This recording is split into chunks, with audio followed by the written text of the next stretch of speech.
네, 이번에 제가 이제 소개해드릴 내용은 이번 저희 8장에서 DQN이라는 건데, 이게 저희가 이제 지난주에 송태영 선생님께서 큐러닝과 신경망을 결합하는 방법을 배웠어요. 큐러닝은 어떤 이제 큐 테이블을 통해서 이제 어떤 보상의 총합을 이제 계산해 나가서 이제 최적의 정책을 갖다 결정하는 방법인데, 테이블을 사용하지 않고 이제 신경망을 사용해서 이제 Q 밸류를 이제 업데이트해 나가는 그런 방법이 지난주에 배웠던 이제 큐러닝과 신경망의 결합이었습니다. 근데 이런 이제 큐러닝과 신경망을 갖다 결합하려다 보니 어떤 이제 학습의 불안정성과 뭐 기타 뭐 이런 좀 부족한 부적합한 부분이 있어서 잠시만요. 네, 부족한 부분이 있어서 이번 장에서 배우는 DQ 네트워크라는 방법이 이제 소개되었습니다.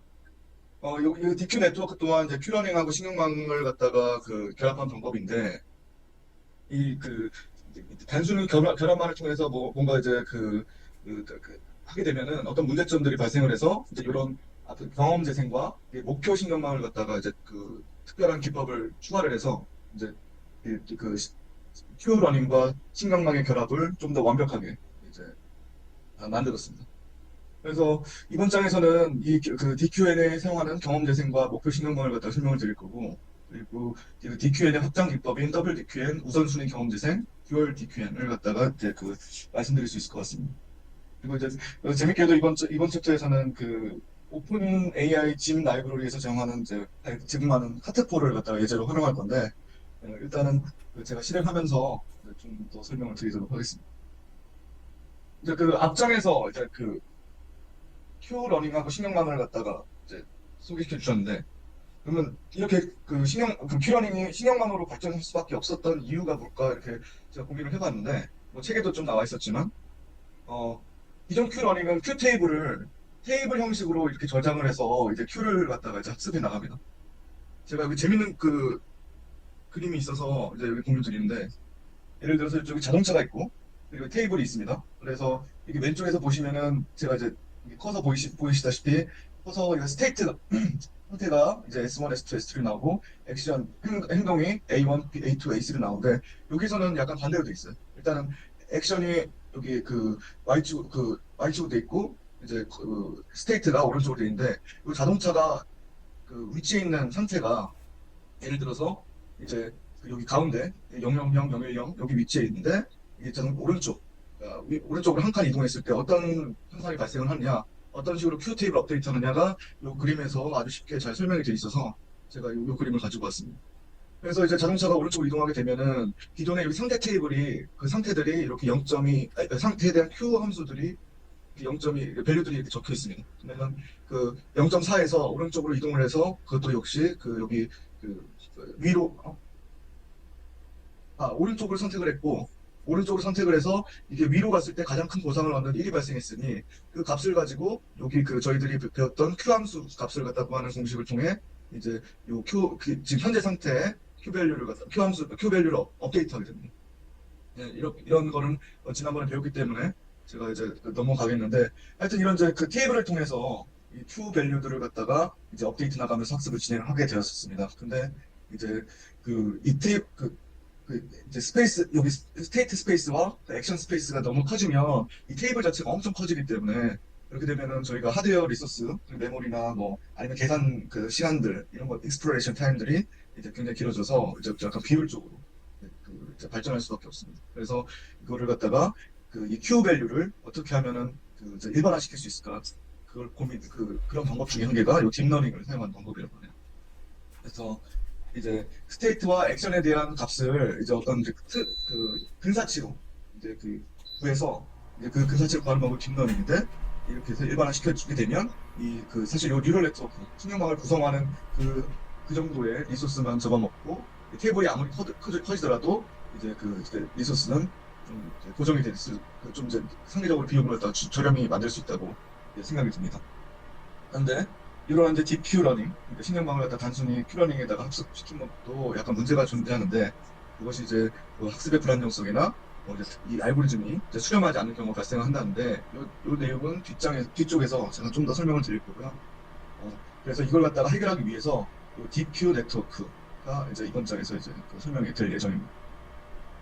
예, 그 책에서 바로 이제 이론에 들어가지 않고 이제 저희 이번에 실습할 이제 오픈AI에서 제공하는 짐이라는 라이브러리들, 그러니까 이제 어떤 그 환경들, 강화학습을 갖다가 실습할 수 있는 환경들을 갖다 제공하고 있는데 이번에 저희들이 사용하게 될 것은 여기 카테폴이라는 이제 좌우로 이동해서 중심 잡기를 하는 그런 예제를 이제 사용할 수 이번 강학습 예제로 사용하게 됩니다.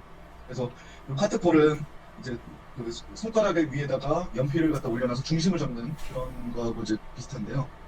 요 이제 피벗 포인트가 있고 요 바가 이제 특별한 상황이 없으면 왼쪽이나 오른쪽으로 기울어지는데 그걸 갖다가 이제 완전히 기울어지지 않기 위해서 왼쪽 오른쪽 이 카트를 갖다가 이동을 해서 이제 이 노란색 바가 쓰러지지 않도록 하는 것이 이제 목표입니다.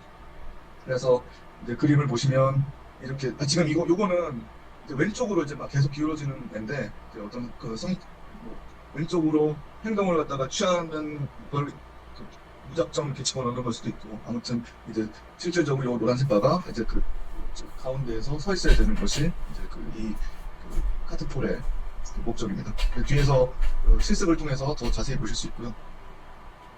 그래서 이제 짐이라는 오픈AI에서 제공해주는 라이브러리를 갖다 임포트하고 그 안에서 이제 카트폴 지금 저희는 V0가 없어졌다고 해서 V1을 사용했고 그걸 갖다가 이제 실행을 해보면 카트폴에 대한 이제 강학습 환경이 생성이 됩니다.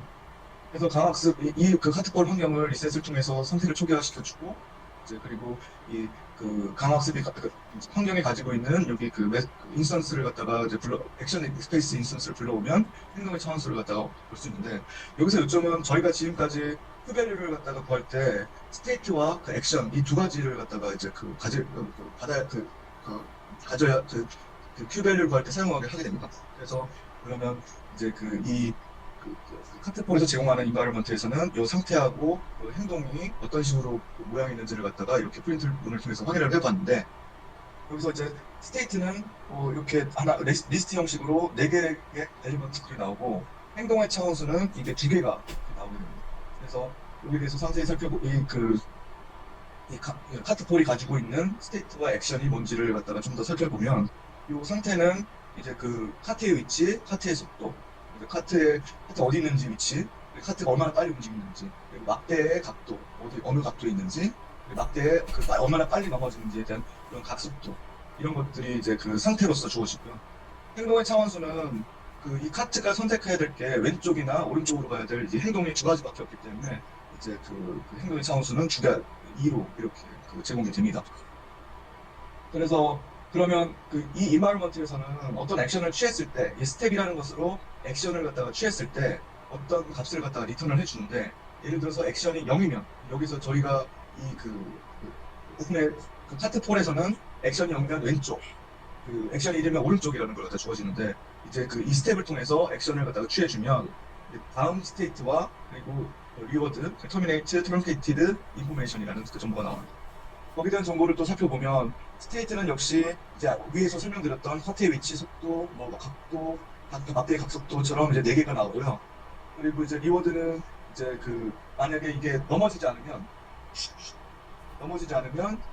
1이라는 값을 갖다가 주어지고, 그리고 터미네이트나 트렁케이트는 여기 제가 밑에 적어놨는데 목표 상태에 도달했는지, 그러니까 예를 들어서 500초 동안 이게 멈춰 계속 안 넘어지고 있었는지, 아니면은 어떤 시간이 초과됐는지, 아니면 그런 걸 갖다가 통해서 좀 이제 에피소드들, 그러니까 한 번에 이제 에피소드, 이제 처음부터 끝까지 흐름을 갖다가 제어하기 위해서 2가지 트렁케이티드와 터미네이티드를 갖다가 리턴을 해줍니다.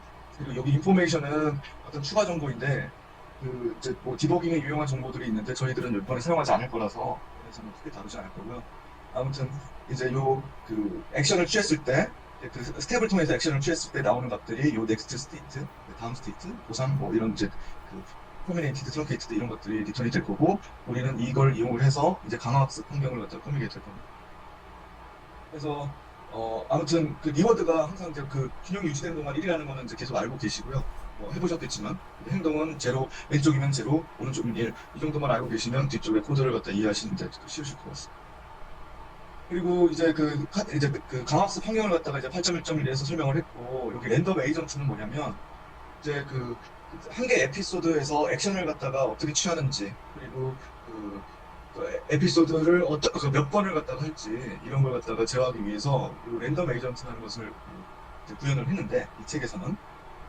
보시면, 위에서 이제 인바이러먼트, 그러니까 카트폴 인바이러먼트 가지고 와서 처음에 초기화를 시켜주고, 상태를 초기화시켜주고, 또한 아까 전에 던이라는 것은 이제 이게 에피소드가 끝났다, 안 끝났다를 갖다가 결정하는 거, 한 개 에피소드 끝났다, 안 끝났다를 결정하는 거를 이제 폴스로 이제 초기화를 해줬고, 이제 저는 사실 코드를 약간 수정을 해서 이게 1회분의 에피소드만 사용하게 되면은 너무 짧아서 화면으로 확인이 어려웠기 때문에 이 카운트를 사용해서 200회의 에피소드를 돌려서 이거 카트폴이 정확히 어떻게 동작하는지 여러분께 보여주려고 준비를 했습니다.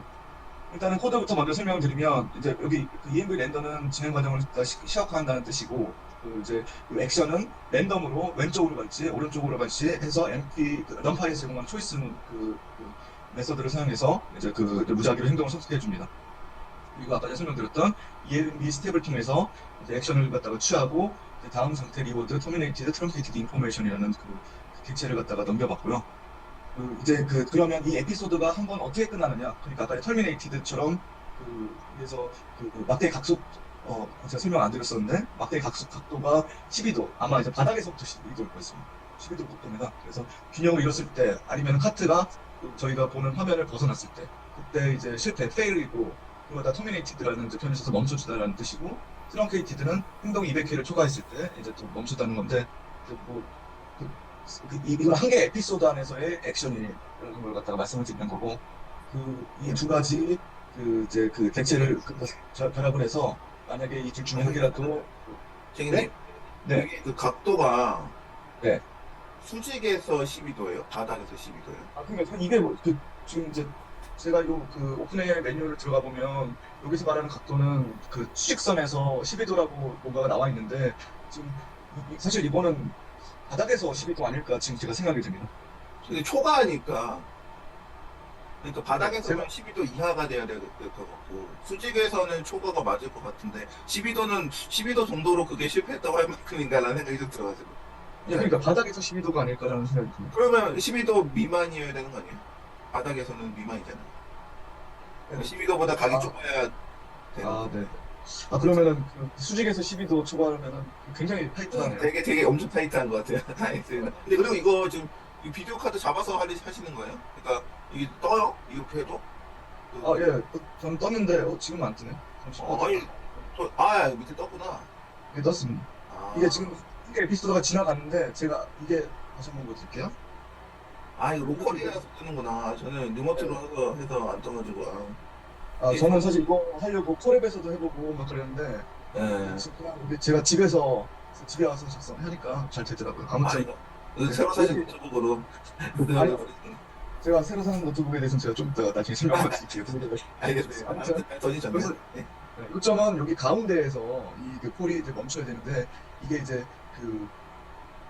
가운데서 서 있어야 되는데 서 있지 못하고 죽으면 이제 200번의 에피소드가 연속으로 돼서, 이제 지금 이제 이게 200번이 페일이 됐을 때, 그러니까 200번 동안 이게 페일이 안 되고 유지를 하면은 계속 떠 있을 거고, 이게 지금 200번 동안 아까 전에 말씀드린 12도 이렇게 초과되거나 아마 그랬을 때 페일이 되고, 그걸 갖다가 200번 시행을 해서 이제 라인은 이제 돌아가게 됩니다. 혹시 여기까지 다 이제 카트폴이 돌아가는 방법을 다 이해하셨는지 모르겠는데, 혹시 궁금하신 점 있으시면 말씀해 주십시오. 네. 바로 이제 다음 걸 넘어가서, 근데 이제 오픈AI에서 제공하는, 이게 책에서 나온 내용인데, 상태하고 관찰이라는 용어를 갖다 사용했어요. 근데 이제 솔직히 저희는 지금까지 이제 스테이트라는 지금 현재 환경에서의 스테이트를 갖다가 가지고 이제 이야기를 해왔는데, 이제 오브저베이션이라는 그런 용어도 이제 앞으로도 계속 쓸 것 같습니다. 그게 뭐냐면, 이제 에이전트가 이제 저희가 환경을 갖다 주어지는데, 환경을 갖다 보는 게 제한적이라면, 오브저베이션이나 관찰이라는 갖다 용어를 갖다 써야 되는 것 같더라고요. 예를 들어서 여기 나오는 포커나 고스톱에서는 상대의 패를 볼 수 없기 때문에, 이제 결국에는 이제 에이전트가 환경의 일부만 볼 수 있다. 그래서 이제 그런 경우에는 상태라는 표현을 안 쓰고 이제 관찰이라는 표현을 갖다 쓴다고 이렇게 얘기합니다. 근데 아무튼 이걸 갖다가 이런 개념이 있다는 것만 알아주시고, 이 책에서는 계속 이제 상태라는 것 갖다가 표현을 갖다 쓴다고 합니다. 그래서 이제 저희들이 앞으로 이제 게임에 대해서 이 강화학습을 적용을 할 텐데, 게임을 할 때 어차피 저희가 모든 환경의 정보를 갖다 받을 수 없으니까 이런 이제 이런 개념들을 갖다가 소개시켜 준 것 같고요. 이제 본격적으로 이제 DQN의 핵심 기술을 갖다가 살펴보게 되면은, 앞에서 제가 설명드렸다시피 큐러닝하고 신경망을 갖다가 결합을 했을 때 이제 어떤 학습의 불안정성이나 이제 수렴하지 못하는 경우가 발생한다고 했는데, 이제 좀 더 이제 이전 단계로 넘어가면은 큐러닝조차도 어떤 큐밸류를 갖다가 갱신을 할 때 다음에 큐밸류를 갖다가 가지고 갱신합니다. 저희들이 벨만 방정식에서 도출해온 큐함수들이 이제 어떻게 보면은 현재 상태의 큐 값과 그리고 다음 스테이트에서의 큐 값을 갖다가 통해서 앞에 뭐지? 죄송합니다. 앞에 뭐더라?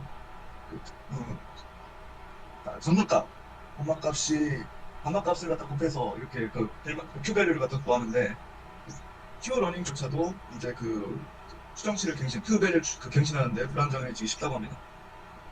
반박값이 기억이 안 나네요. 아무튼 뒤에서 또 보겠고요. 이제 근데 신경망은 어차피 큐 함수를 갖다가 지금 큐 테이블처럼 이제 정확하게 이렇게 표시를 하는 것이 아니라 이제 비선형으로 어떤 이제 추정치를 갖다가 다시 한 번 더 근사화했기 때문에 그럼 이 결과는 더 불안정해진다 라고 이제 얘기를 합니다.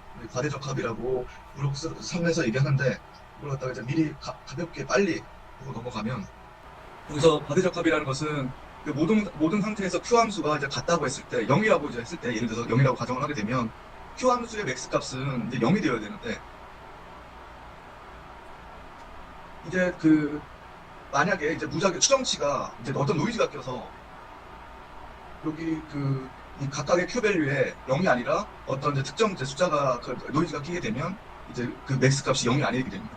그러면 저희들은 이제 Q 값 맥스, 그러니까 이제 보상의 총 합등이 가장 높은 액션을 갖다가 취해야 되는데, Q 값이 이제 너무 실제 Q 값보다 초과가 돼서 이게 이제 너무 높게 평가가 됩니다. 이게 바로 과대적합이라는 건데, 뭐냐면 앞페이지에서 요 네. 지금 보시는 앞페이지에서 0이라는 게 저게 초기값이에요? 네, 아예 가정했습니다. 가정. 아, 이게 다른 특정 값이 될 수 있는데, 일단은 만약에 Q 값이 모두 같다고 해서 하면은 이제 0이라고 되는데, 네. 저희가 이제 Q 값을 갖다가 이제 저희 같이 Q 함수에는 이제 현재 상태의 Q 값과 이제 감마 값을 곱한 넥스트 스테이트의 Q 값이 이렇게 더해지잖아요. 제가 뒤에서 식을 나중에 보여드릴 건데, 이제 이 Q 값이 다 0이라고 일단은 가정을 하고, 이제 여기 맥스 연산, 저 뒤에 사실 저기 감마를 곱하기 전에 맥스 연산을 하죠. 제가 네. 뒤에서 식에서 우리 떠올리시면 됩니다. 아무튼 그래서 맥스 값을 구하는 걸 갖다가 사용을 해서 Q를 갖다 갱신하게 되는데, 일단은 0이라고 가정을 하면 여기 값이 0이 됩니다. 네. 아까 혹시 기억나시죠? 빨리 뒤에서 이제 Q 밸류,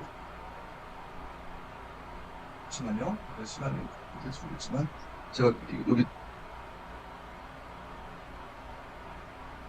Q 값을 구하는 방식이 여기 적혀 있었네요. 여기 TD 목표, 이 Q 값을 갖다 구하는 여기 보상과 이제 감마가 모두 한국말로 기억이 잘 안 나네. 아무튼 X, Q, SA, S, T1, T 플러스 1 A가 있는데, 요걸 갖다가 이제 저희들이 갱신을 해서 이제 저희들이 최종 Q 값을 갖다가 이제 학습하는 Q 값을 갖다 만들어내는데, 여기가 이제 만약에 이제 이 Q 값들이 여러 개가 있잖아요. 과거에 이제 Q 값들의 맥스 값을 구하는데, 그걸 갖다 다 0이라고, 실제는 0이라고 가정을 하면은 여기 맥스 Q 값은 0이 됩니다. 하지만 여기에 혹시나 이제 노이즈가 껴서 0이 아니라 뭐 1, 2, 3, 뭐 0, 뭐 이렇게 있으면 이제 저희들이 요 맥스 Q 값은 3이 되잖아요. 그랬을 때 저희들이 Q 값, 그러니까 이제 학습할 때 사용하는 Q 값이 너무 높은 값이 돼버려서 최종적으로 저희의 강화 학습된 결과값이 3에 이제 맞춰줘서 학습이 됩니다. 그럼 저희는 0에 맞춰줘서 학습이 돼야 되는데, 그렇게 되지 못한다는 게 이 책의 핵심이고요. 근데 그래프로 설명을 드리면, 이제 실제 저희들이 기대값이 저희들이 그 값을 구하는 그 기대값이 0이 돼야 되는데 0에 맞춰서 저희들이 학습이 돼야 되는데 이 노이즈가 껴서 이제 그 노이즈가 낀 값으로 이제 그 학습을 하게 되면 이제 그 해당 Q 기대값은 이제 거의 지금 이제 이 실습 예제에서는 1보다 조금 큰 값이 이제 구해지게 됩니다. 그러면 여기 맞춰져서 이제 저희 그 강학습 모델이 학습을 하게 된다는 것이 이 과대적합이라는 표현을 써서 이 책에서는 설명을 했습니다. 혹시 이해가 되시나요?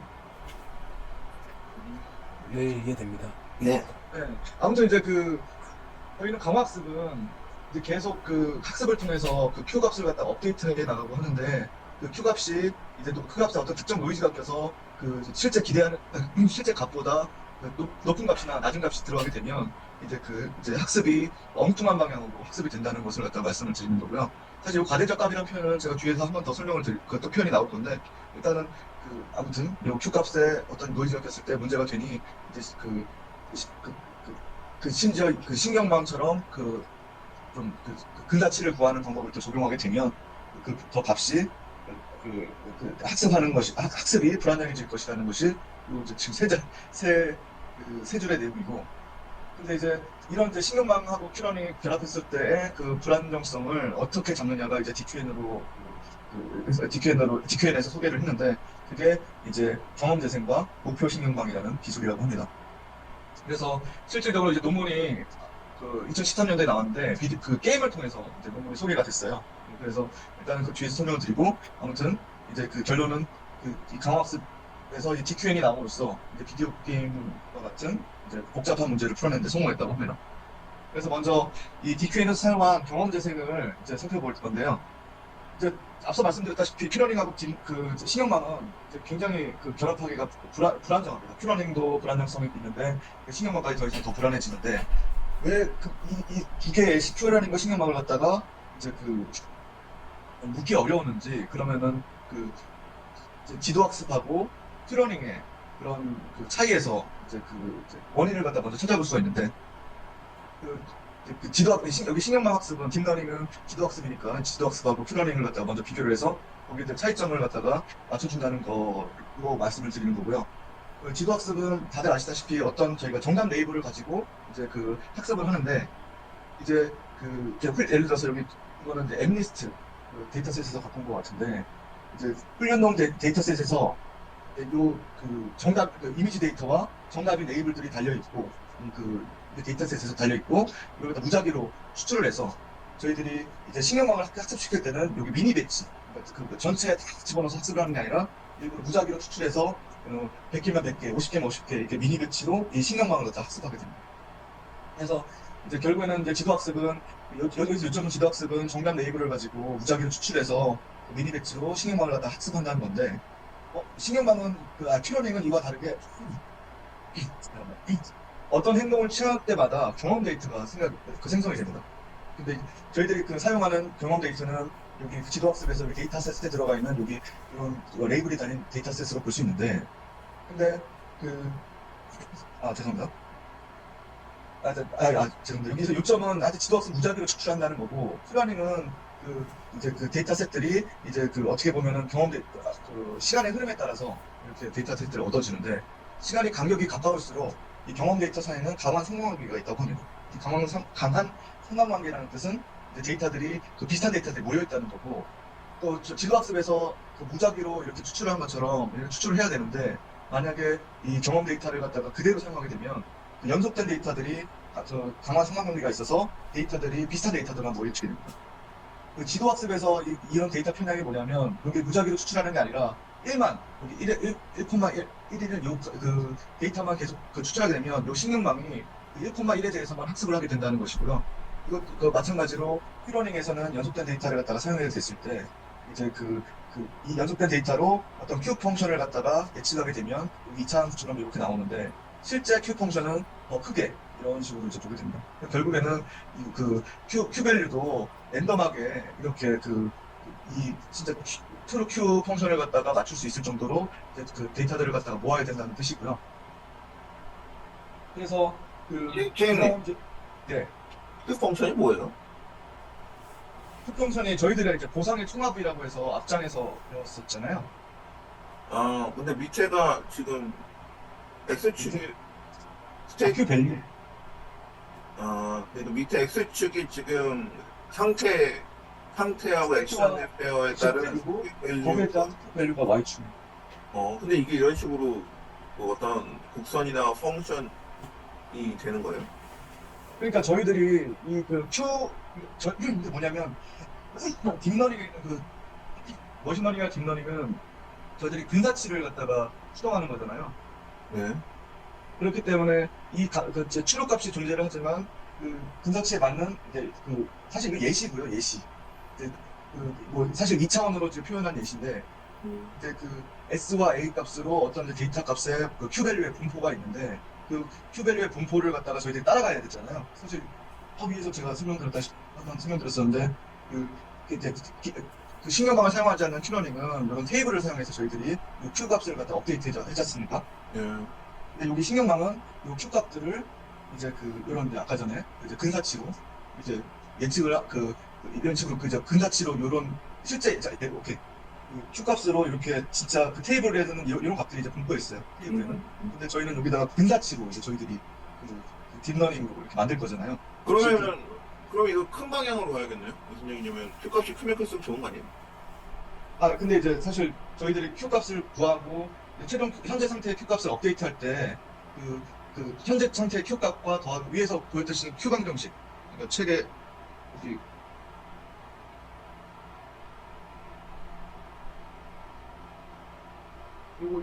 저희들이 이제 앞서 이제 TD 목표라고 해서 Q 밸류가 이제 이제 찾아가야 될 목표 값이잖아요. 요것이 요 R 플러스 감마인데 근데 저희들 요 안에서는 또 행동이 이제 Q 값을 갖다가 max로 만들어주는 A를 갖다 선택을 한다는 그런 부분이 들어가 있는데 하여튼 요걸로 이제 저희들이 Q 값을 갖다가 이제 업데이트 가면서 어차피 저희들은 예측을 하잖아요. 내가 지금 예를 들어서 여기 제가 왼쪽 편에 보였다시피 이거는 제가 이제 대지식으로 말씀드린 건데 여기 저희가 어떤 상태에 놓였어. 예를 들어 여기 상태에 놓였어. 그러면은 어떤 A를 취해야 될까? 근데 여기 최대 Q 값이 여기 Q 밸류야. 그럼 여기에 따라서 저희들 액션을 갖다가 선택을 할 거잖아요. 예. 그러면 거기다 비율계 구해가지고 그레디언트가 큰 방향으로 이동해야 되는 거 아니에요? 그래야 전체적인 큐 밸류가 커지잖아요. 전체적인 이거 이 Q 밸류하고 지금 저희들이 로스 펑션으로 구하는 Q 밸류하고는 또 다른 얘기긴 한데요. Q는 현재 액션에서 지금까지 받아온 모든 보상들의 총 합이지 않습니까? 네. 그리고 다음 단계에서 또 역시 지금 현재 상태에서 구했던 보상을 갖다가 다 더해서 이제 총합을 구할 거고. 근데 여기는 시간축이 아니에요, 사실. 여기는 시간축이 아니에요. 어차피 정사각법 할 때도 X축은 시간축이 아니잖아요. 네, 시간축이 아니에요. 이거는 어떤 스테이트에 해당하는 거고.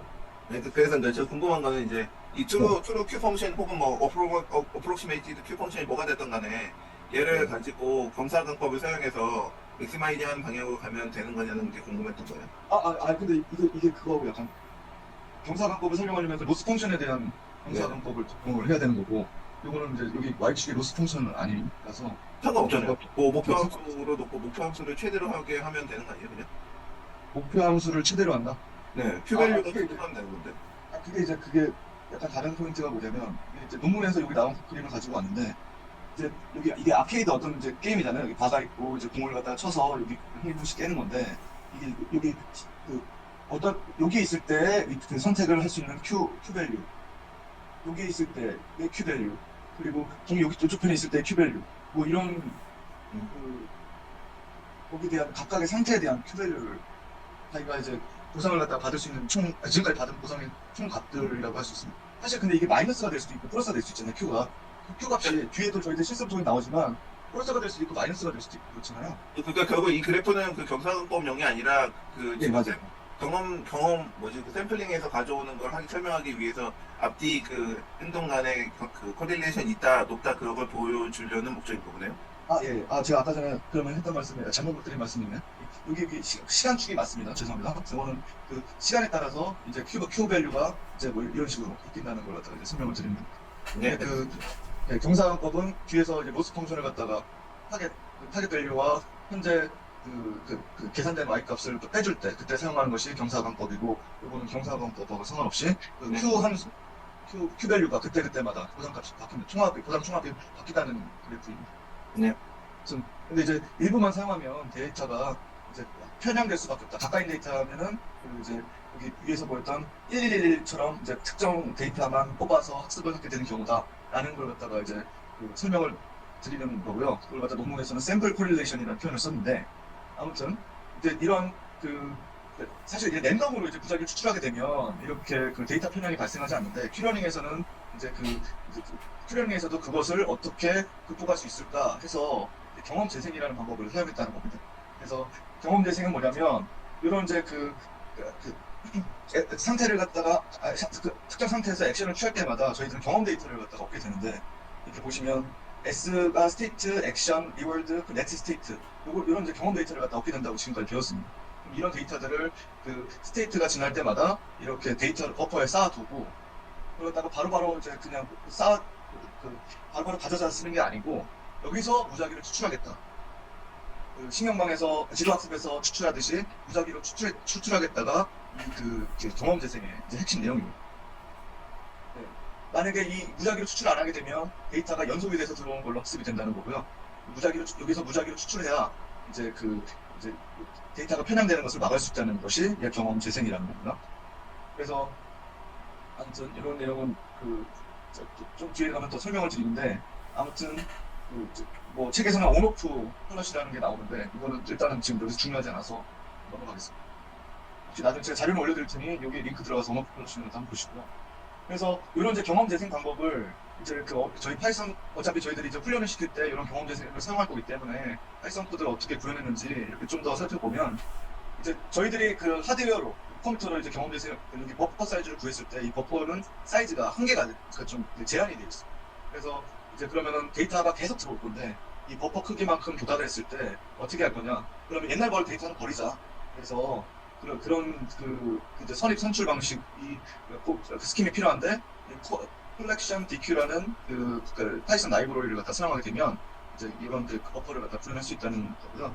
그래서 컬렉션 에서 이제 DQ 라이브러리를 갖다가 호출을 불러오고, 그리고 이제 위에서 말한 오픈 AI 짐을 갖다 불러와서 이제 이런 위에서 말한 여기 미니 배치까지 뽑는 리플레이 버퍼를 이제 클래스로 만들어주게 됩니다. 그래서 이제 여기 초기화에서 INIT에서 버퍼 사이즈와 배치 사이즈를 갖다가 전수 선언을 해줬고, 이제 경험 데이터를 이 버퍼에 추가해주는 것이 여기 애드인데, 이제 애드에는 스테이트, 액션, 리워드, 넥스트 스테이트 이런 경험 데이터가 들어가게 되고, 위에서 보시다시피 이 경험 데이터가 들어가게 되고, 여기 던이라는 게 추가가 됐습니다. 이게 뭐냐면 던이 근데 이게 에피소드가 끝났다 안 끝났다 맞죠? 네, 그거 같은데 아무튼 던이라는 게 추가가 됐다는 거고, 이제 버퍼에다가 이제 여기 위에서 DQ로 선언하는 버퍼에다가 어펜드로 데이터를 갖다가 이제 이런 경험 데이터를 계속 추가해 주는 게 이 애드 메서드입니다. 그리고 이제 리플레이 버퍼 안에는 또 한 개 만들어 준 게 여기 램스 메서드인데, 이거는 이제 현재 들어있는 데이터 크기를 알고 싶을 때 사용하는 메서드고요. 이제 뭐 겟배치라는 것은 뭐냐면, 버퍼에서 담긴 데이터를 이제 여기 랜덤하게 미니 배치, 버퍼에 있는 것들 랜덤하게 무작위 추출하는 것이 여기 겟배치 메서드입니다. 그래서 이제 보시면 여기 랜덤 샘플로 샘플링을 하는데, 버퍼에서 배치 사이즈만큼 랜덤하게 이제 데이터를 갖고 오고, 데이터에서 갖고 온 내용을 이제 첫 번째 거는 스테이트고, 액션, 리워드, 넥스트 스테이트 이 값들이니, 그걸 갖다가 각각 이제 어차피 한 개씩씩 뽑지 않고 아직 뭐 무작위 배치 사이즈만큼 뽑으니까 그걸 갖다 이렇게 나눠줬고, 전까지 나눠줬습니다. 여기서 이제 좀 볼 부분은 또 한 개인데, 여기 스테이트는 아까 전에 저희들이 위에서 보셨다시피 카트폴이 4가지 스테이트를 갖고 있다고 했잖아요. 하여튼 위치, 속도이고. 그래서 이제 4개의 엘리먼트를 가진 리스트로 이제 표현이 돼서 이제 스택으로 이제 쌓아줬고, 넥스트 스테이트 역시 스테이트니까 4개 이렇게 스택으로 쌓아줬다는 거, 이게 좀 이제 눈여겨볼 부분이었습니다. 그래서 이제 그림으로 여기 위 데이터를 갖다 리플레이 버퍼에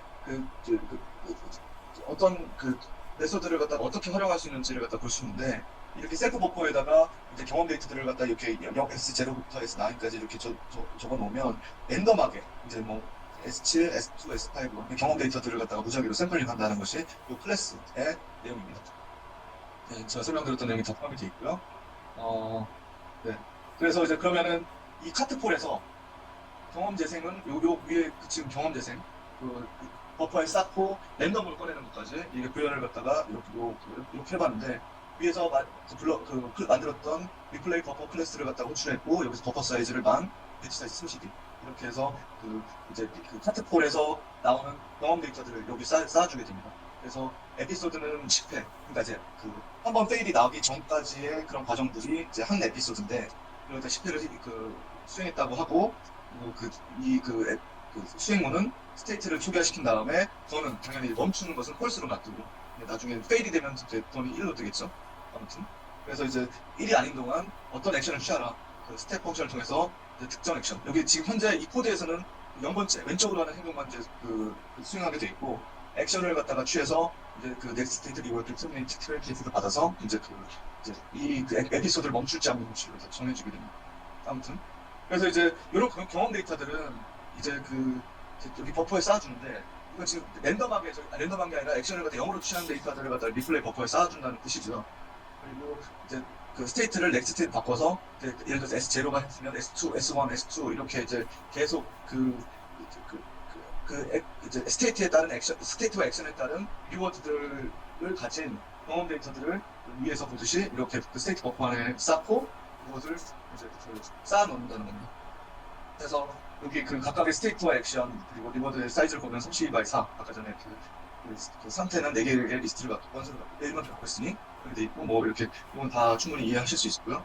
저희가 지금 방금 이제 요 실습을 하게 되면은 지금 경험 재생으로 지금 요 부분이 이제 완성이 됩니다. 그래서 경험 데이터 이렇게 들고, 시간이 많이 없는데, 여기 또 목표 신경망이라는 게 개념이 나오는데, 그럼 결국에는 여기 큐러닝과 신경망을 갖다가 더해준다는 건데, 이제 경험 재생 그리고 이 부분을 갖다 이제 설명하게 될 것 같습니다. 목표 신경망은 네. 어차피 제 뒤에 맹체인이 그렇게 길지 않으니까 너무 네네네. 다급하게 안 하셔도 괜찮아요. 예, 알겠습니다. 네. 네. 일단은 사실 진짜 짧게도 말씀드릴 수 있는데 제가 말주변이 없어서 이렇게 느려진 것 같고요. 아무튼 이 목표 신경망은 이 뒷부분, 지금 큐러닝이 구현되는 이제 신경망을 갖다가 어떻게 구현했는지 그냥 일반적으로 구현한 게 아니라 좀 이제 다른 방법을 써서 구현했다는 건데, 이제 역시 이 목표 신경망을 갖다가 사용하는 게 큐러닝을 딥러닝에 바로 적용할 수 없는 어떤 환경이 있어서 이 목표 신경망이 나온 것 같습니다. 그래서 이 지도학습하고 이제 큐러닝하고 이제 비교를 갖다 해봐야 되는데, 지도학습에서는 앞서 제가 한번 또 말씀드렸었는데 정답 레이블은 지도학습은 절대 바뀌지 않습니다. 지도학습, 비도학습 다 아시겠고, 일단은 지도학습은 레이블이 있는 데이터를 학습을 한다는 게 지도학습인데, 정답인 레이블은 바뀌면은 안 됩니다. 근데 큐러닝에서는 이제 아까 말씀드렸던 Q 펑션이 저희들이 신경망에서 Q 러닝을 통해서 이제 Q 값을 갖다가 계속 받게 되는데, 이렇게 신경망을 일단 생각하지 마시고 Q 값을 갖다가 계속 계산을 하면서 이제 행동을 취할 때, 스테이트에서 행동을 취할 때마다 Q 러닝 값이 바뀌게 되고, 그런데 저희들이 그러면 Q 값이 어떤 목표 값, 저희들이 진짜 정답 레이블을 갖다가 되도록 갱신을 해줘야 되는데, 이 큐러닝에서는 이 목표값 목표값조차 이런 이제 현재 상태, 과거 상태와 현재 상태 모든 데이터 보상값들의 x 값에 의해서 이제 타겟 값이 갱신이 되게 됩니다. 그런데 결국에는 저희들이 이 딥러닝을 큐러닝을 딥러닝으로 구현을 하려면 이 목표값이 변하지 말아야 되는 그런 이제 어떤 제약사항이 발생을 하는데, 이 목표 신경망이 이 타겟 목표 값을 갖다가 가능하면은 움직이지 않게 만들어주는 방법입니다. 그래서 제가 이제 불안정해진다는 걸 다시 한번 설명을 여기서 또 제가 설명을 드리면, 이제 만약에 지도학습에서 타겟 밸류가 이제 정답 레이블이 고정이 돼 있지 않으면 신경망 학습이 어느 쪽으로 가야 될지 모르기 때문에 웨이트 파라미터들을 가중치들이 아무 주대 없이 계속 이제 계속 바뀌게 됩니다. 하여튼 결론은 그 목표 값을 갖다가 목표 값, 정량 레이블을 고정시켜야 된다는 게 목적이고요. 그래서 이제 그 목표 신경망에서는 그렇게 그 타겟 목표 값을 정하기 위해서 이제 이 다음과 같은 방법을 다 사용했다고 하는데, 이게 뭐냐면은 이게 본래 기본 Q 함수를 나타내는 죄송합니다. QNet이라는 원본 신경망을 가지고 있고, 근데 그와 똑같은 또 QNet 타겟이라는 이제 목표 값을 갖다가 만들어줄 수 있는 그런 이제 신경망을 갖다 두 개 만들어줍니다. 여기서 지금 제가 앞쪽에 한 데서 그림을 갖고 왔는데, 이제 그 타겟 네트워크가 있고, 타겟 네트워크에서는 타겟 밸류를 갖다가 구해주고, 이제 실제 이제 그 가중치, 웨이트 파라미터들을 갖다가 업데이트 해주는 것은 여기 Q 네트워크에서 이제 진행을 하게 됩니다. 타겟 네트워크는 처음에는 Q 네트워크와 동일하게 세팅이 되어 있지만, 이제 Q 네트워크는 계속 가중치를 학습해 나가면서 타겟 밸류에 대해서 이제 수렴을 하게 되고, 이제 그 로스 펑션으로 차이를 갖다가 이제 가능하면 같도록 만들어 주는데, 여기 값을 처음에는 클론을 했는데, 그 다음에도 이 타겟 값은 계속 멈추지 않으면 저희들이 원하는 타겟 값으로 가지 않을 수도 있기 때문에, 왜냐면은 어떤 이제 보상을 갖다가 저희들은 이제 최대하는 값으로 가야 되잖아요. 그렇기 때문에 요 값도 이제 주기적으로 Q 네트워크에서 학습된 가중치 파라미터들을 가지고 다시 요 Q 네트워크를 갖다가 업데이트하게, 클론하게 된다. 업데이트하게 된다는 것이 여기 목표 신경망에서 핵심 내용입니다. 그래서 결국에는 저희들이 DQN에서 로스를 갖다 구한다는 것은 타겟 밸류와 이제 그리고 저희들이 목표 신경망을 통해서 나온 이제 값을 갖다가 그러니까 그 차이를 줄여준다는, 목표 값을 갖다가 최대한 따라가게끔 만든다는 것이 저희들의 이 DQN 로스의 목적인데, 로스 펑션을 사용하는 목적인데, 그것을 이제 사실 강화학습은 타겟 밸류가 없으니 이제 처음에 원본 신경망과 동일한 타겟 신경망을 만들어주고 거기에 맞춰서 계속 학습하게 되는데, 가중치 업데이트하게 되는데, 제가 여기서 좀 약간 궁금한 점이 있어요. 이게 뭐냐면 처음에는 어떻게 할까? 왜냐면 처음엔 똑같은데, 근데 그 식이 달라서 타겟 밸류가 달라진다는 것은 명확합니다. 저희들이 여기 사용하는 감마나 아니면 여기 그 보상값들 이런 것들을 갖다가 뭐 달라지기 때문에 괜찮은데, 아무튼 여기에서 저희가 설정하는 값이 달라지면 혹시나 이 두 개가 같아지는 경우가 있지 않을까, 그런 경우가 저는 좀 우려가 됐고, 아무튼 그런 우려가 되는 케이스가 적으니까 이런 것들 사용했을 것 같고요. 혹시 이 목표 신경망에 대해서 궁금하신 점 있으신가요? 이게 앞에서 나온 오프 정책하고 어떻게 달라요?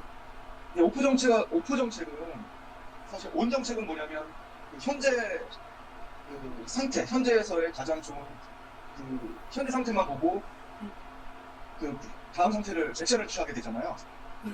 근데 오프 정책은 과거의 모든 정보들을 가지고, 보상 정보들을 가지고 액션을 취하게 되는 겁니다. 저는 그렇게 이해했는데 혹시 다르게 이해하시는 분 계신가요? 그래서 저는 사실 저도 온오프 정책에 대해서 지금 솔직히 100% 캐치는 못했는데, 약간 온 정책은 마코보 디시전 프로세스처럼 자기만 보는 거예요. 자기 현재 상태만 보고 이제 다음 액션을 갖다가 내리는 거고, 지난번에 장민호 책임이 설명해 주실 때는 둘 중에 하나가 뭐 완전히 탐욕적이고 또 하나는 탐욕적이지 않기 때문에 거기에 대한 페널티를 어떻게 하려고 뭐 가중치를 주고 이런 얘기 하지 않으셨어요? 근데 그거는 이제 통역 정책 관련된 부분인데, 그거는 이제 입신론으로 저희는 이그리디라는 통역 정책을 갖다가 사용하잖아요. 근데 맞아요. 이그리디 탐욕 정책은 내가 어떤 행동을 취할 때 지금까지 배웠던 가장 큰 보상을 나타내는 값을 갖다가 계속 따라갈 거냐, 아니면은 새로운 탐색을 할 거냐, 그걸 갖다가 입신론, 그러니까 이제 선택할 수 있는 확률을 갖다가 정해서 기존 걸 좋은 걸 따라갈래, 아니면은 새로운 걸 해볼래, 이게 이때 나오는 개념인 것 같은데, 혹시 그거 물어보신 거 맞나요? 그때 로우를 계산해서 로우가 이제 1보다 큰 값이고, 그거를 이제 적용하는 이유는 이제 입실론 때문에 충분히 탐욕적이지 않아서 이제 쓰는 활용하고 뭐 주 정책 간의 가중치를 준다 이렇게 설명하셨던 것 같은데, 이 경우에도 지금 똑같은 정책이 지금 2개 나오고 하나를 쓰고. 그거는 사실 정책이 아니에요. 이게 정책이 아니에요. 정책은 아니고, 이거는 저희들이 찾아가야 될 최종 Q 함수, Q 밸류. 구하는 내용입니다. 그러니까 이제 자, 그러니까 제가 진짜 간단하게 말씀을 드리면 이제 예를 들어서 이거 그림을 갖다 그릴 수 있으면 좋겠는데 잠시만요.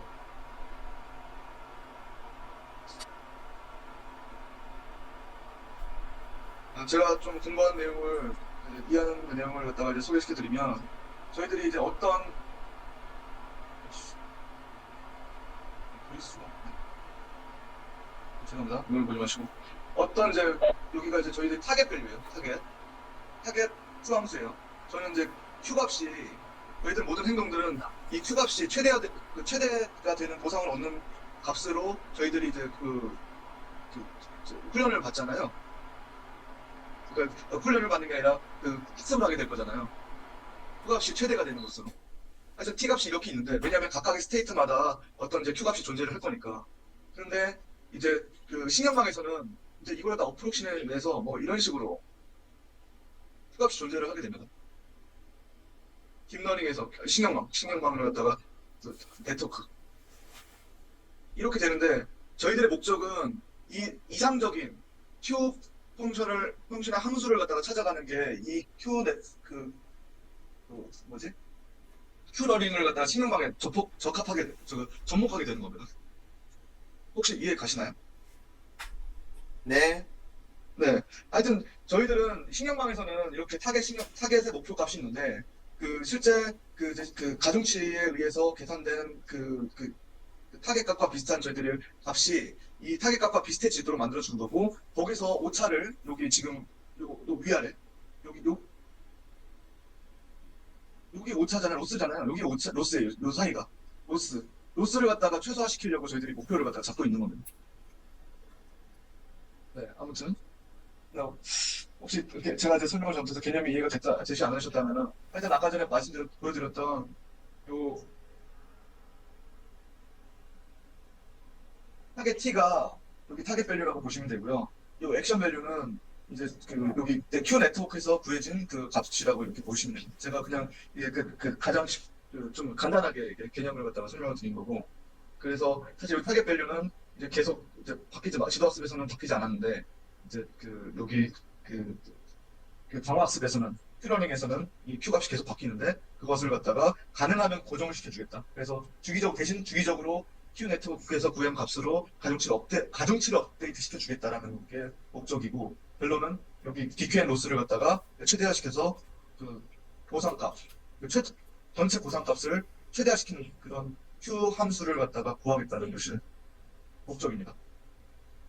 아무튼 네 이렇게 해서 이제 넘어가고 이제 그러면 이제 저희가 아까 경험재생도 이제 구현했고 이제 목표 신경망도 이렇게 소개해 줬는데 이 목표 신경망은 그러면 어떤 모습일지를 갖다가 다시 한번 정리를 하자면 이제 저희들이 타트폴에서 이제 데이터들을 갖다가 경험 데이터들을 샘플 1, 샘플 2에서 이렇게 쭉 리플레이 버퍼에다가 저장을 해놓고 이걸 갖다가 무작위로 추출해서 이 신경망을 갖다가 학습을 시킬 건데 이 신경망에 학습을 시키는 네트워크가 있을 거고 근데 타겟 네트워크에 대해서는 이제 저희들이 찾아가야 될 Q 펑션으로 도출된 여기 정답에 대한 요 값들을 갖다가 이제 또 타겟 네트워크로 새로 만들어줘서 이제 정답 레이블이 일정 기간 동안은 고정되도록 이렇게 만들어준다는 것이 이제 요 DQN의 전체 내용의 정리입니다.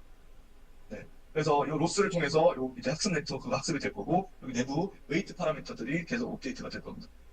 그래서 그러면 지금 앞쪽에서 경험 대상을 살펴봤으니 이제 목표 신경망을 갖다가 빨리 보게 되면 목표 신경망도 여기 리플레이 버퍼는 앞쪽에서 구현한 걸 그대로 갖고 왔고요. 요 큐넷 도터가 이제 목표 신경망에서 나온 내용인데 이제 여기는 이제 리니어 이제 128 레이어 128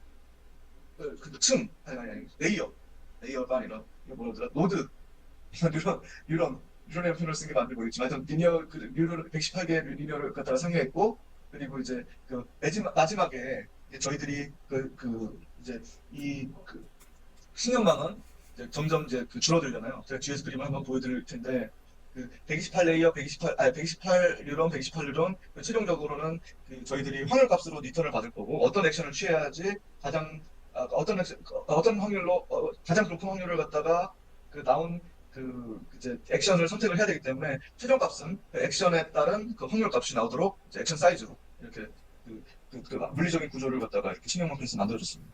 그래서 그 각각의 이제 그 사용될 활성화 함수는 렐루를 사용했다고 하고요.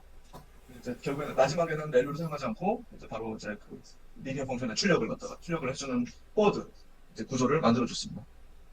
그리고 DQN 에이전트라는 것을 갖다가 이제 만들었는데 이거는 이제 에이전트가 딥러닝을 갖다가 DQN을 갖다 따라갈 수 있는 어떤 학습할 수 있는 그런 이제 클래스를 갖다 선언해 줬는데 여기서 이제 지금 로스 펑션에 들어가는 저희가 이제 감마 러닝 레이스는 감마하고 상관없이 러닝 레이스 따로 훈련시킬 때 하는 거라서 다들 아실 거고 여기 입실런은 지금 사실 이 챕터에서는 설명 안 돼 있지만 이제 그 협력 정책을 갖다가 선택하는 기준 그러니까 새로운 길을 찾을 거냐 아니면은 기존의 가장 높은 보상값을 나타내는 길로 갈 거냐 그런 이제 탐색에 대한 그런 기준 파라미터고요. 그리고 버퍼 사이즈 만하고 32, 배치 사이즈 32 이렇게 해줬고 액션 사이즈는 2개 이렇게 변수를 갖다 선언을 해줬습니다.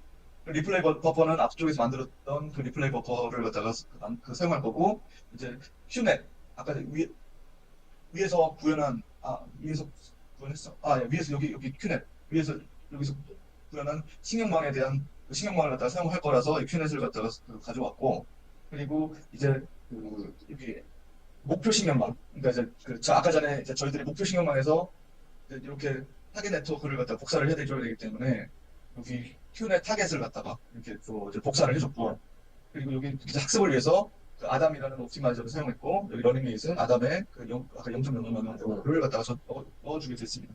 그래서 DQN 에이전트의 클래스에 메서드는 get action이라는 것이 또 있는데 이 get action은 어떤 행동을 취할지를 갖다가 보여주는데 이 입실론 그러니까 아까 전에 이 그리드 정책에서 입실론보다 작으면 이제 다른 이제 무작위로 행동을 갖다가 선택한다는 것을 이렇게 구현을 해줬고 근데 만약에 입실론보다 크면은 현재 정책에 따라서 행동을 갖다가 선택한다는 것을 이렇게 get action으로 이제 구현을 해줬습니다.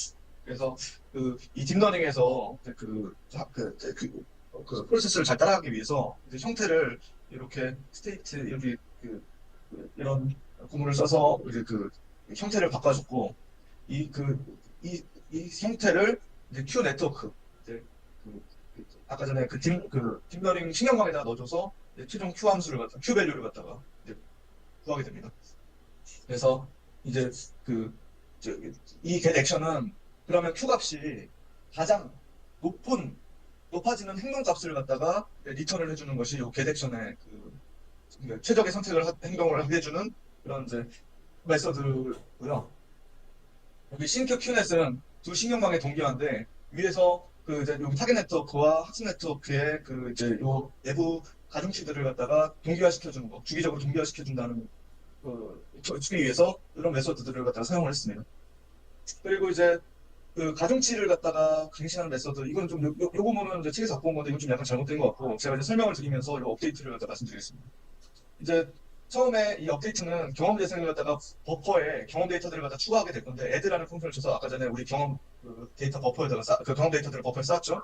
그리고 이제 그럼 배치 사이즈만큼 쌓이지 않았다면 계속 이제 버퍼에 쌓일 거고 이제 뭐 이거는 이제 뭐 중요하지 않은 넘어가고 이제 여기서 미니 배치가 어느 정도 크게 버퍼 안에 쌓이게 되면 이제 겟 배치를 통해서 배치를 갖다 갖고 오게 됩니다. 그래서 특정 배치 사이즈만큼 데이터를 배치 데이터를 갖고 오게 되고 그러면 거기에 배치 데이터에서 스테이트를 큐넷에 넣어서 이제 수업 편선을 구하고 이제 Q 함수에서 이제 어떤 액션을 취할지 이제 그런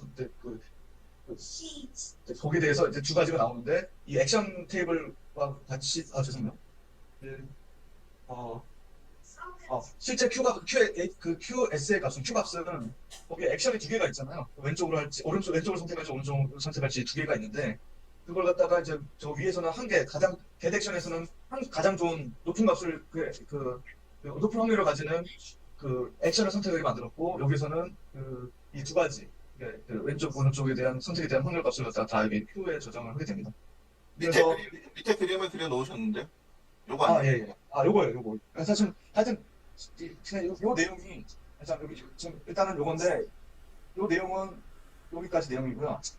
여기까지 내용이고, 근데 이 타겟 값을 목표값 계산하는 부분은 아까 리워드 그리고 1-던 이거는 이거는 던이 아니면은 던이 0이면은 1이니까 이거 상관없고 감마 q 네트 q 그러니까 이게 저희들이 타겟 밸류 구하는 식이 저기에 나와 있었죠. 그건 아실 거고 이제 그 로스는 그 타겟 밸류와 이제 그 신경망에서 구해진 요 q 밸류를 갖다가 차이를 갖다 로스를 갖다 했고 이제 그 에피소드마다 이 그레디언트를 갖다가 초기시켜주고 다시 거기서 백워드를 통해서 이 그레디언트들을 이제 가장 최적의 그레디언트를 찾아서 이제 웨이트 파라미터들을 갖다 업데이트해주는 업데이트해주고 이제 여기 옵티마이저로 이제 최적의 값을 갖다 찾아가게끔 주고 있습니다.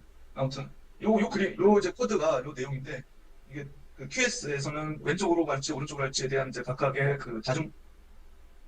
확률값, 보상치 값이 있는 거고, 보상값들이 있는데, 거기서 이제 어떤 액션을 취했을 때, 0의 영역을 어떤 왼쪽, 이렇게 취했을 때, 그 액션 취했을 때 값들이, 이 Q 값들에 대한 그 값들로 보상값들이 이렇게 모여주게 된다는 게, 요 Q, 여기. 이거는, 예. 38바이 2가 아닌 거네요. 제가 잘못 적은 것 같고. 맞지 않아요? 맞는 것 같아요. 네, 그림하고는 약간 다른데 아무튼 이제 이렇게 그 선택을 한다는 것이 이제 여기 부분의 내용입니다. 아무튼 그래서 시간 빨리 가는데 이제 그러면 요 이제 DQN에 대한 그 하드웨어 설정과 액션에 대해서 모든 게 나왔고 그럼 실제로 이제 요거를 실행을 해보면 어떻게 실행했냐 300번의 에피소드를 실행하고 이제 그 신경망에 아까 타겟 목표 신경망과 이제 그 Q 신경망을 갖다가 동기화하기 위해서 20번 그 에피소드마다 동기화하게 만들었고 카트콜 갖고 왔고 뒤에서 만든 DQN 에이전트 에이전트가 취할 수 있는 그 클래스들이 쭉 있었죠. 액션을 취할 수 있는 것들 등등 있는 거 갖고 왔고 이제 에피소드가 보상을 갖다가 기록을 해서 이제 기록을 하려고 했고요. 쭉 보면은 에피소드가 이제 300번 실행될 때마다 이제 초기화를 시켜줬고 그리고 이제 끝나지 않을 때 한 에피소드마다 요거 액션을 갖다 취해준다는 것은 이제 위에서 한번 배웠고 스텝마다 어떤 액션을 취했을 때 어떤 값이 나온다. 여기 위에서의 차이점은 요 get 액션을 통해서 위에 get action이라는 여기 get 액션을 통해서 자기가 이제 행동을 갖다가 선택한다는 게 달라졌고 위에서는 0만 했었잖아요. 아무튼 액션마다 취하는 방법이 나왔고 스테이트에 따라서 이제 최선의 그 행동을 취한다는 그 평가를 넣고 그리고 이제 그래서 여기 일부 실행이 된 다음에 이제 싱크는 이제 여기 인터벌 20마다 이제 그 싱크를 시키겠다. 그때마다 여기 그 함수를 실행시키고 리워드 히스토리 리워드들을 갖다 계속 쌓아줄 거고 그럼 또 그건 값들을 10분마다 아니 그 F10마다 모니터링 한다는 거 하죠. 그래서 이제 이걸 다 실행을 해보면 에피소드가 0부터 이제 300까지 이제 실행이 될 겁니다. 그때마다의 보상값들을 갖다가 어떻게 되는지 최종 총 에피소드의 총 보상값들이 어떻게 되는지 그리고 이 Q 신경망이 얼마나 학습이 잘 되는지가 이렇게 이제 따로 됩니다. 사실 제가 몇 번 실행해봤는데 가장 안 좋은 케이스인 것 같아요. 아무튼 이 보상이 점점 이렇게 처음에 100번까지는 거의 없다가 보상 총합이 점점 이렇게 커지는 것을 나타낼 수 있습니다. 책에서는 이 보상 총합이 이게 솔직히 좋은지 나쁜지를 사실 이렇게 베리에이션이 크면은 알 수 없기 때문에 요 방법을 100번을 실행을 해서 평균을 내서 그걸 갖다 그래프를 그려준 게 있었는데 그러면 이 그래프가 좀 더 이제 스무드하게 나온다는 거고 그러면 좀 더 확인하기 쉽다. 아무튼 이제 점점 에피소드가 늘어남에 따라서 토탈 보상이 늘어나는 것을 갖다 확인할 수 있습니다. 그리고 이제 지금까지 구현했던 DQN을 갖다가 탐욕 행동을 갖다 따르도록 해보면 저희는 여기 제가 이제 탐욕 정책을 갖다 0으로 했을 때 이제 무작위로 행동할 확률을 갖다 0으로 했을 때 그럼 무조건 이 DQN은 가장 최적의 선택만 하게 되는 거죠. 이걸 갖다 실행을 하게 되면 사실 토탈 리워드는 180 정도밖에 안 나오게 되더라고요. 물론 여기 신호를 바꿔가면서 실행을 하면 또 나올 텐데 이거는 제가 사실 또 다른 준비한 게 또 있어서 금방 넘어가도록 하겠습니다. 아무튼 탐욕 정책 0으로 하면은 토탈 리워드는 180 나왔는데 실제 토탈 리워드 180은 어느 정도 수준에 미치지 못했다는 거. 근데 이걸 다 바꿔가면서 실행을 하면 더 좋은 탐욕 정책을 따르는 그런 DQN 모델이 나올 수 있다라는 거고요. 이제 8.3절에서 DQN과 아타리라는 내용이 나오는데 이제부터는 굉장히 몇 개 안 됩니다. 네. 그래서 이제 플레이 아타리 위드 리인버스먼트라는 논문이 처음에 DQN을 갖다가 소개해줬고 이제 후속 실험이 여러 가지 추가가 돼서 휴먼 레벨 컨트롤 through deep reinforcement learning이라는 그런 이제 그 논문이 이제 최종적으로 사이언스지에 발표가 됐다고 그러더라고요. 그래서 그 강화학습을 아타리 게임을 통해서 이제 DQN을 통해서 이제 그 해줬다는 것이 이 논문의 내용인데, 이걸 갖다가 강화학습을 그 DQN 코드로 구현하게 되면, 앞서 저희들이 구현한 것처럼 구현하게 되면 시간이 너무 오래 걸린다고 합니다. 그 학습 시간이. 그래서 이제 실습을 갖다가 생략은 못 하겠고, 뭐 일단 코드도 없고, 뭐 근데 한번 해보고는 싶은데 일단 오래 걸린다니까 일단 넘어가고요. 이제 간단히 아타리 환경 가입은 뭐냐면, 여기 스테이트가 화면으로 받게 됩니다. 저희들이 그 스테이트, 리워드, 그 다음에 스테이트 액션, 리워드, 넥스트 스테이트 이런 이제 경험 데이터들을 받게 되는 그 경험 데이터가 필요한데, 그 이 아타리 게임에서는 그 스테이트가 여기 화면으로 주어진다고 그러고요.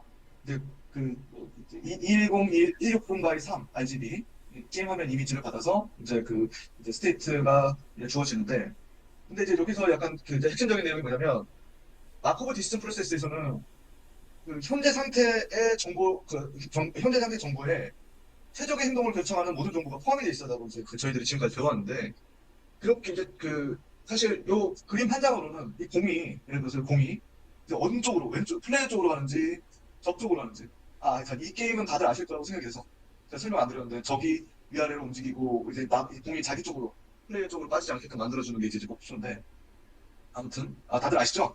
아무튼 그 마음이 급해서 빨리 설명을 넘어가면, 요 한 장의 그림에 이제 최적의 행동을 갖다 선택하는 모든 그 정보가 담겨 있어야 되는데, 이 그림만 보고 공이 왼쪽으로 가는지 오른쪽으로 가는지 진짜 확인할 수가 없습니다. 그래서 이제 이 DQN 논문에서는 4개의 프레임을 갖다 연속된 이미지로 합쳐서 하나의 형태로 이제 취급하기로 했습니다. 그걸 갖다가 이제 부분 관찰 마코브 결정 과정이라서 POMDP라고 이제 얘기를 하고 있고요. 근데 이 POMDP는 지금 이제 그 여기 4개의 프레임만 연속되는 방법을 사용하는 것뿐만 아니라, RNN, 이제 우리가 지금까지 우리 과거에 지난번 예전 책에서 배웠듯이 그 순환신경망을 사용해서 그 과거 데이터 정보를 갖다가 이 신경망에 다 포함을 할 수 있게끔 만드는 방법도 사용했다고 합니다. 이걸 뭐 나중에 혹시나 저희들이 미래에 이런 논문을 갖다가 이제 찾으면은 한번 리뷰하면 좋을 것 같고, 아무튼 이렇게 그 4개의 프레임을 갖다가 과거 연속된 데이터들을 갖다가 그 한 개의 스테이트로 함축하기 위해서 이 디큐 위에서 발표한 디큐 논문에서는 그 4개 연속된 인풋 듣고 어떤 데에서는 순환신경망을 사용했다라는 게 그 내용이고, 그럼 이 4개의 프레임을 합치기 전에 어떤 이제 전처리 작업을 갖다가 이 논문에서는 했었는데, 그게 뭐냐면 이제 그 모든 데이터를 갖다가 다 할 것이 아니라 좀 이제 사이즈를 줄이고 이미지를 갖다가 줄이 크기 조정을 하고, 그리고 이제 데이터를 갖다가 흑백 스케일로 진짜 이제 그 어제 RGB 데이터가 8비트면은 0.25 256개니까 그것도 이제 그레이 레벨로 줄이고, 그레이 레벨을 얼마나 또 나는지 모르겠지만 아무튼 그 또 실제 이미지 주변만 잘라서 크라핑만 해서 이 부분만 이제 스테이트로 사용하겠다. 그래서 그 스테이트의 최종 사이즈는 84 by 84 픽셀에 대한 이미지를 갖다가 주어지게 됩니다. 그래서 저희들이 지금 아시다시피 위에서 그렇게 4개의 프레임이 연속된 데이터를 갖다가 한 개의 스테이트로 사용하겠다 해서 이 논문에서는 이렇게 그 한 개의 스테이트를 여기 그 CNN 컨볼루션 네트워크에다 넣어주게 됐고요. 컨볼루션 네트워크는 뭐 이렇게 바꿀 수도 있지만, 여기서 사용한 거는 32가 이렇게 여러 이제 차원의 컨볼루션 그 레이어를 갖다가 이렇게 3단으로 쌓았고, 그리고 마지막에 완전히 풀리 포토네티드 레이어, 완전 연결 계층을 이렇게 만들어서 최종적으로 18개의 행동을 디시즌할 수 있게, 선택할 수 있게끔 요 이제 CNN 구조를 갖다가 활용을 했습니다. 그래서 이 논문에서 또 사용한 것은, 디큐 논문에 사용한 것은 또 다른 아이디어가 있는데, 위에서 말씀드렸다시피 이 강학습을 어떤 게임에다가 적용하게 되면 학습 시간이 너무 오래 걸리기 때문에 GPU를 갖다가 사용했다고 하고요. 그래서 동열 처리를 했다는 거고, 그리고 탐력 정책을 갖다가 조정했다는 건데, 저희들이 탐력 정책을 갖다가 고정하게 되면 그 탐색이나 아니면은 자기가 이제 현재 갖고 있는 정책을 갖다 계속 따라가는 그것을 이제 어떤 선택을 해야 되는데, 이 초반에는 새로운 것을 갖다 찾는 입신론 값을 갖다가 찾도록 입신론을 높게 설정을 해주고, 시간이 지나갈수록 그 최적의 선택을 갖다가 따르게끔 해주는 이제 점점 이제 최적의 선택을 따를 수 있도록 입신론 값을 갖다가 이제 줄인다고 합니다. 그래서 이제 100만 단계 이후 0.1로 고정을 했고, 그 전까지는 이제 1에서 0까지 선형을 감소시킨다고 하고 있고요. 여기서 또 논문에서 보상 클리핑이라는 방법을 사용해서 이제 학습을 촉진을 시킨다고 했는데, 일단은 이거는 이제 좀 크게 나중에 한번 적용할 때 보상 클리핑을 사용할 수 있을 것 같고, 이제 설명이 넘어가겠습니다. 이제 이 DQN을 갖다가 지금까지 배워왔는데 자세히 궁금하신 내용이 너무 많을 것 같아요. 제가 설명을 좀 부족하게 보면 좀 있을 것 같아서 아무튼 하지만 이 그 DQN을 갖다가 확장한 개념들이 몇 가지 더 있다는 거 그걸 갖다가 8.4장에서 설명을 해줬고 이제 8.4.1에서 1절에서 이제 더블 DQN이라는 방법을 갖다 설명을 해줬는데 DQN에서 가진 이제 목표 신경, 목표 값과 그리고 이제 그 실제 신경망에서 계산된 값이 이제 가까워져야 되는데 이제 문제는 여기 그 목표 신경망에서 갖고 있는 요 Q 값조차 이제 어떤 추정치이기 때문에 이제 아까 전에 그 이제 노이즈 바뀌었다는 거하고 똑같이 과대작용 문제가 발생하게 됩니다. 그래서 이제 이를 해결하기 위해서 더블 DQN이라는 걸 갖다가 발생했는데 이 목표 값을 계산을 할 때 이 맥스 값, 그 이제 추정치가 포함된 그 값에다가 맥스 값을 갖다가 구하는 게 아니라 그, 그, 그, 그, 그쪽의 맥스가 아니라 이제 그 신경망에서 구한 그, Q 값을 최대화시키는 그런 액션을 갖다가 취하는 것을 타겟 만드는데 타겟 밸류를 만드는데 사용하겠다. 목표 값을 만드는데 사용하겠다는 게 이 더블 DQN의 핵심 내용이고요. 이렇게 사용을 하니까 뭐 가대적 값은 사라지고 학습이 안정적으로 됐다는 게 이제 그 뭐 내용입니다. 그래서 이제 저는 이걸 보면서 이제 생각이 드는 것은 이제 그 기존의 노이즈 값에 요 맥스 값을 갖다가 바로 반응한 게 아니기 때문에 이제 좀 이제 좋다는 거로 이제 개인적으로 이제 생각이 됐고 혹시나 제가 이해한 부분을 갖다가 좀 듣고 싶으시면 저한테 좀 나중에 한번 질문 한번 해주시고요.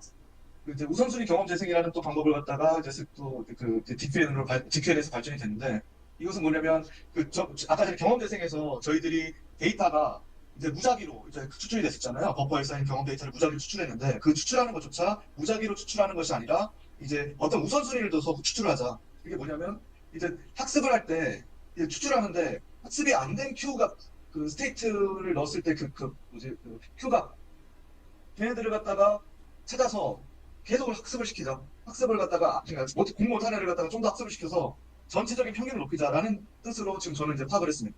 그래서 이제 약간 저희들이 예전에 로스 펑션 구할 때 에런 로스, L2 로스가 있잖아요. 약간 이제 이 모양새가 에런 로스, 절대값을 취해서 구하는 여기다가 이제 제곱을 취하면 L2 로스가 되는 건데 하여튼 그 모양새가 나왔고 그 일단은 이제 타겟값과 이제 신경에서 나오는 Q 값을 빼서 이제 델타 값. 그러면은 이게 커지면은 이 값이 커졌다는 뜻은 뭐냐면 이제 로스 값이 커졌으니 학습 많이 해야 되는구나.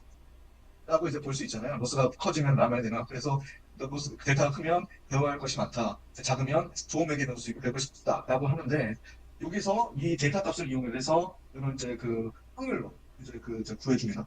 다른 전체에서 이 비율이 어느 정도 되는지에 따라서 이 확률을 표현해주고 i번째의 경험 데이터가 선택한 확률을 갖다 구해서 이제 이제 학습에 사용하게 되면 많이 배울 게 그러니까 좀 잘 모르는 애가 우선적으로 학습이 되기 때문에 전체적으로 학습이 더 빨리 진행될 것이라고 기대를 한다는 게 우선순위 경험 재생의 내용입니다. 듀얼 DQN에 대한 내용은 역시 신경망의 구조를 개선한 건데 이 부분은 이제 여기 이제 기존의 DQN과 이제 듀얼 DQN의 그림을 갖다가 비교해 보면 아실 수 있는데 이렇게 어떤 전체에서 특정 부분을 가치 함수를 뽑아서 다시 이제 Q 함수 값을 갖다 Q 밸류 값을 갖다가 뽑는다는 게 목표인데 이거는 사실 이 그림만 봐서는 이제 왜 필요한지를 갖다 이해가 잘 안 되고 책에서는 특별한 경우 그러니까 이제 학습이 안 되는 경우가 있는 걸 갖다가 이제 소개를 시켜줬어요. 이게 뭐냐면 이제 예를 들어서 여기 이 녹색이 저희 진영 사람의 진영이라고 했을 때 이게 곰이 여기 있으면 이게 빨리 이동하지 않는 이상 이거는 거의 진짜 실패를 하게 되는 상황이 됩니다. 무슨 행동을 해도 이제 실패를 하게 되는데 얘가 왼쪽으로 움직이든 오른쪽으로 움직이든 다 실패를 하는데 그럼 얘를 갖다가 어떻게 학습을 시킬 거냐? 여기 위의 신경망에서는 뭘 해도 실패이기 때문에 학습이 안 되는 경우가 발생을 하는데 여기 이제 가치 함수라는 것을 갖다가 이제 일부 추출을 해서 이제 학습을 시키게 되면은 뭐냐면 특정 상태에서 이후의 모든 행동을 그냥 어떤 정책, 그러니까 그때 당시의 정책을 따라 했을 때의 기대 수익을 갖다 구해서 이제 가치 함수로 만들어 준다면 모든 Q 밸류들은 행동을 취해야 취대했을 때 나오는 기대 수익이 나오는데 사실 이거 진다 그러면은 이제 Q 값이 계속 제로가 기대 수익이 마이너스가 될 거잖아요. 그래서 학습이 안 되는 경우가 발생하는데 가치 함수를 갖다가 여기 추가해서 액션을 갖다 뭘 취하든 간에 그냥 얻을 수 있는 기대 수익을 갖다 고정을 시켜서 저희의 그 신경망이 학습이 잘 되게끔 만든다는 게 그 듀얼 DQN의 내용이었습니다. 하여튼 지금 저희가 지금까지 요 DQN의 핵심 내용을 배웠고 위에 그 내용들을 배웠으면서 그 이제 오픈 AI 침에서 사용하는 하트폴을 실습을 했고 이제 폼 방법을 사용해서 이제 이 개념들을 여러분께 오늘 같이 쉐어하게 되었습니다. 네, 이상입니다.